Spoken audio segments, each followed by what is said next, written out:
Assalamualaikum warahmatullahi wabarakatuh. Perkenalkan, nama saya Lilis Celestia dari PAI 3B dengan NIM 2481010046.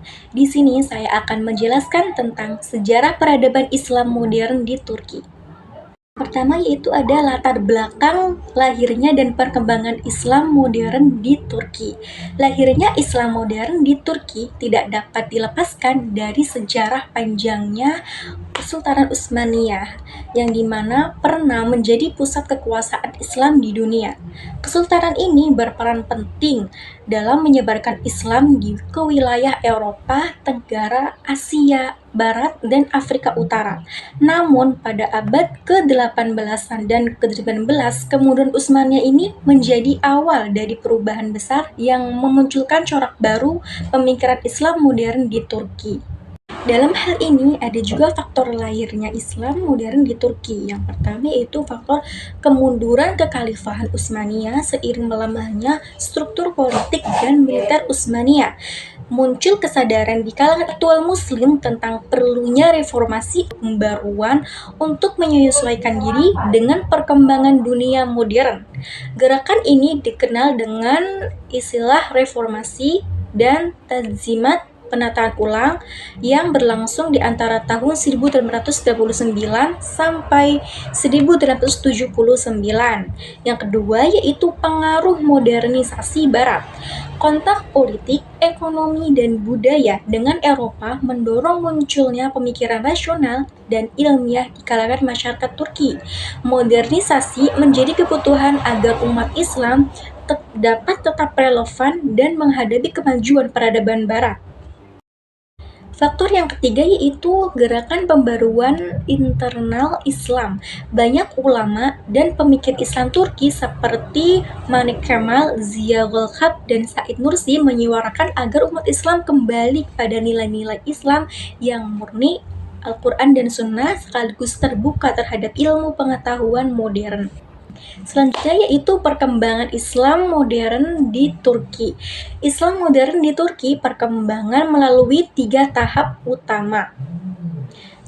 Yang pertama yaitu tahap reformasi, tanzimat dari tahun 1839 sampai 1976.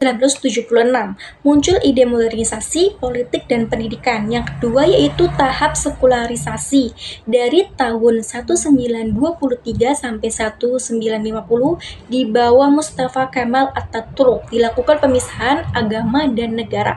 Yang selanjutnya yaitu tahap re-islamisasi dari tahun 1950 sampai sekarang. Kebangkitan kembali kesadaran Islam di ranah sosial dan politik ditandai dengan munculnya gerakan Islam modern seperti Turcu, Milli Görüş, dan kemudian partai AKP, Adalet ve Kalkınma Partisi. Menurut Rahman, perkembangan Islam modern di Turki merupakan hasil sinkretisme sosial politik, yaitu menyeimbangkan antara nilai Islam, modernitas, dan nasionalisme Turki. Yang selanjutnya itu ada sejarah peradaban Islam modern di Turki dengan kehidupan kontemporer.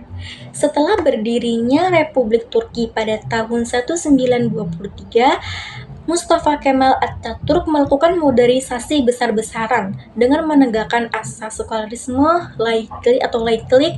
Ia memandang bahwa kemajuan bangsa hanya dapat dicapai melalui rasionalitas dan sains, bukan hukum agama. Langkah ini menyebabkan perubahan besar dalam kehidupan masyarakat Turki. Di antaranya itu reformasi sekular dan dampaknya. Turk menghapus kekhalifahan pada tahun 1964, mengganti hukum Islam dengan hukum sipil Swiss, dan mengubah huruf Arab menjadi Latin. Ia juga mendirikan Diyanet İşleri Başkanlığı atau Direktorat Urusan Agama untuk mengatur kegiatan keagamaan di bawah kendali negara. Kebijakan tersebut menjadikan agama tidak lagi memiliki peran dominan dalam politik, namun menjadi bagian dari kehidupan sosial dan spiritual masyarakat. Dan selanjutnya itu ada perubahan sosial dan politik. Pada abad ke-20, pendidikan Islam mulai diintegrasikan dengan pendidikan umum melalui sekolah-sekolah Imam Hatim. Sekolah ini mengajarkan ilmu agama dan ilmu modern secara seimbang. Lembaga ini menjadi basis penting lahirnya generasi Muslim modern Turki. Selain itu, peran perempuan dalam pendidikan dan kehidupan sosial meningkat sejalan dengan reformasi sosial yang dilakukan pemerintah. Namun, hal ini juga menimbulkan perdebatan utama, terutama terkait kebijakan penggunaan hijab di institusi publik yang baru dihapuskan pada tahun 2013 oleh pemerintah Erdogan. Selanjutnya yaitu kehidupan kontemporer. Turki kontemporer di bawah pemerintah Recep Tayyip Erdogan dan Partai AKP sejak 2022 menunjukkan arah baru, mengembalikan peran agama dalam ruang publik tanpa meninggalkan prinsip demokrasi modern. Contoh nyatanya, membangun Masjid Kamlika dan Museum Peradaban Islam di Istanbul. Penggolongan aturan hijab dan peningkatan studi keislaman di universitas. Penguatan peran Diyanet dalam pendidikan dan kebijakan moral bangsa. Ada tokoh-tokoh pembaharu Islam modern di Turki. Gerakan pembaharuan Islam modern di Turki ini banyak melahirkan tokoh-tokoh penting yang berpengaruh dalam bidang politik, pendidikan, dan pemikiran. Di antaranya yang pertama yaitu ada Nanik Kemal. Dari 1840 sampai 1868, ia adalah seorang intelektual Ottoman awal yang memperjuangkan gagasan kebebasan konstitusi dan keadilan dalam pemerintahan. Ia juga dikenal dengan sebagai pelopor gerakan Young Ottoman yang menuntut reformasi politik sesuai nilai Islam dan modernitas.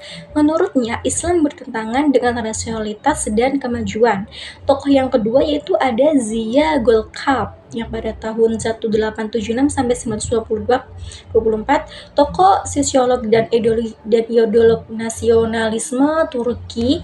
Ia berusaha mensintesiskan antara Islam, nasionalisme, dan peradaban Barat.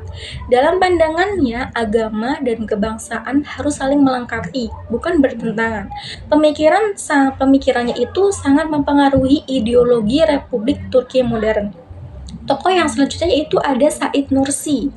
Said Nursi adalah tokoh ulama dan pembaharu Islam paling berpengaruh di abad ke-20. Ia menulis risalah Ainur Encyclopedia Tafsir dan Filsafat Islam modern yang menekankan pentingnya iman dan ilmu pengetahuan. Ia menolak sekularisme ekstrim dan menyuarakan agar umat Islam itu mampu memahami ilmu sains modern dalam cahaya iman. Kesimpulannya adalah Islam modern di Turki ini lahir dari pergulatan panjang antara tradisi klasik dan tantangan modernitas Barat. Dari reformasi Tanzimat, sekularisasi Atatürk, sehingga kebangkitan Islam di era Erdogan, semuanya menunjukkan bahwa peradaban Islam di Turki terus berevolusi menuju bentuk yang adaptif dan dinamis. Turki kini menjadi contoh penting bagi umat Islam tentang bagaimana agama dapat hidup berdampingan dengan kemajuan teknologi, demokrasi, dan globalisasi tanpa menghilangkan jati diri keislamannya. Sekian yang dapat saya sampaikan, kurang lebihnya mohon maaf. Wassalamualaikum warahmatullahi wabarakatuh.